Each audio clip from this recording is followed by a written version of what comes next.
চলুন আজ একটা নতুন ইংরেজি শব্দ শেখা যাক, এমনভাবে শিখব যেন আর জীবনেও না ভুলি। ধরুন একটা ক্রিকেট ম্যাচ হচ্ছে, মাঠে খেলছে আমাদের সবার প্রিয় একটা দল। কিন্তু এ কি, ওদের খেলা তো খুবই খারাপ হচ্ছে, মাত্র ৩০ রানেই সবাই আউট। খেলোয়াড়রা সহজ ক্যাচ মিস করছে আর একের পর এক ভুল, দেখেই হতাশ লাগছে, তাই না? এই রকম জঘন্য পারফরমেন্সকে একটামাত্র ইংরেজি শব্দে কিভাবে বলা যায় বলুন তো?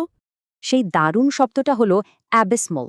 এর মানে খুব খারাপ, বা বলতে পারেন যাচ্ছে তাই।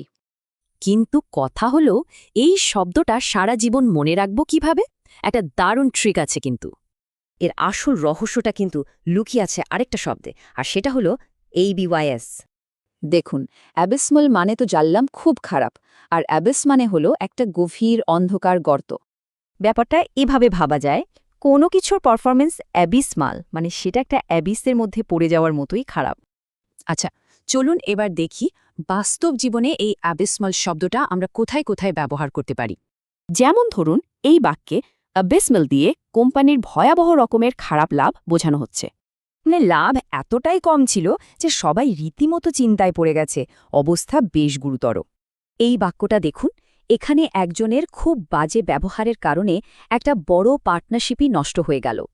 মানে সে অভিযোগটা এমন জঘন্যভাবে সামলেছে যে কোম্পানি একটা পার্টনারই হারিয়ে ফেলল। এটা তো একদম আমাদের সেই ক্রিকেট গল্পের মতো, তাই না? একটা দলের খুবই বাজে পারফরমেন্স, দলটা এতটাই খারাপ খেলেছে যে তাদের পুরো খেলার প্ল্যানটাই নতুন করে সাজাতে হয়েছে।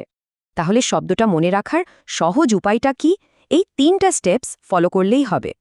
তাহলে শুধু খারাপ নয়, যখন কোনো কিছু চরম পর্যায়ের খারাপ, ঠিক তখনই ব্যবহার করতে হবে অ্যাবিসমাল। এবার একটু ভাবা যাক, আমাদের আশেপাশে এমন কি আছে যার বর্ণনা অ্যাবিসমল দিয়ে করা যায়।